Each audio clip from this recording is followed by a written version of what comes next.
course, for many American Jews, certainly of my generation, going to a Hebrew school and getting a basic Jewish education for a few hours a week was important, keeping it up at least until one's bar or bat mitzvah. This was really a childhood rite of passage. But apparently that tradition is fading out, according to a new report by the Jewish Education Project. Enrollment in U.S. Hebrew schools fell by almost 45% between the years 2006 to 2020, with some 27% of American Hebrew schools shutting down. Enrollment in full-time Jewish day schools may be up, but is the Hebrew school becoming a thing of the past?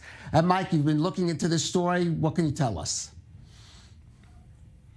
Well, it's no secret whatsoever, Kalev, that synagogue attendance is down throughout America and down precipitously over the course of the last couple of decades. It's only getting worse, especially within the non-Orthodox American communities, the ones that would be, taking part in the supplementary Hebrew and Jewish education.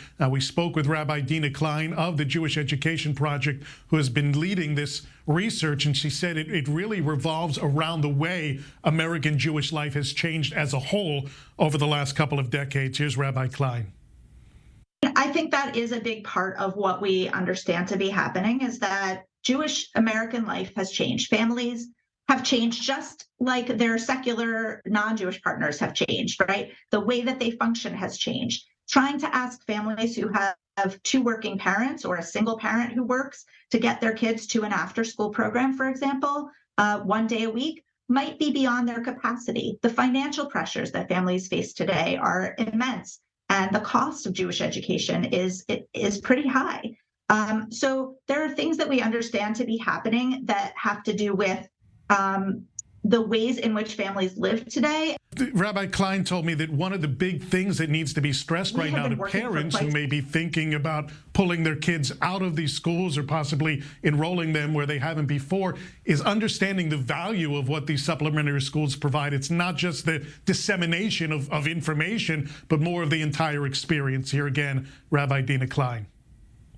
We had been working for quite some time to try to help educators shift the paradigm of Jewish education from transmission of knowledge alone to that, along with the idea that Jewish education can really transform a young person's life.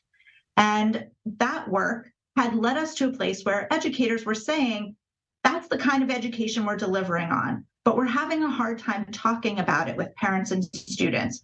The Jewish Education Project, Kalev, recommending a number of points here to try to get these numbers in enrollment back up. Number one, centering education in the supplementary schools on family, making sure that these schools are embracing diversity, and also kind of redefining the role of what the teachers do within these particular schools. Again, not just throwing information at the child, but really looking at Judaism from a much broader and sometimes a more cultural perspective rather than just strictly focusing on religious rituals. Right, Mike, and I have to be honest, I'm part of that generation, perhaps you too, that went to Hebrew school. It really almost seemed like a chore just to learn Hebrew, not even to learn Hebrew, just to learn to read it without any substance to it, really just so we can read the Torah and Haftorah on our bar mitzvah, and then it was abandoned. It was certainly, that kind of education certainly didn't have a kind of lasting impact. It's exactly what it was, and it was just enough to get through your Haftarah portion, and then on you went